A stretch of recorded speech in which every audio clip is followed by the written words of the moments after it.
And in that debate, a lot of other things have come to the surface, primarily questions about governance of the project from the core developers and whether it can be effectively forked by some developers if they disagree with other developers, and who gets to make the choice as to what Bitcoin is. Do you see that as a healthy part of the debate, or is it So I don't terrifying?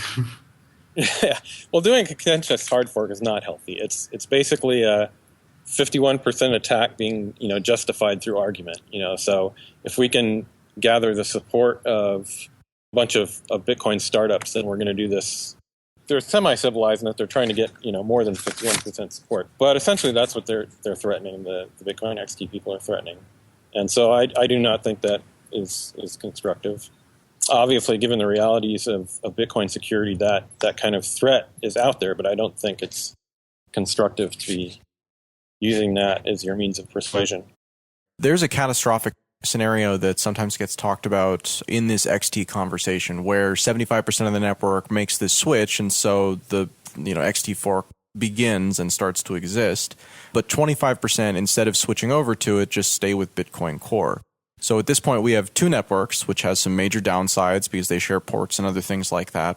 Basically, I've heard this described as functionally the end of Bitcoin, and I don't really see it like that. So I wanted to get your thoughts on it.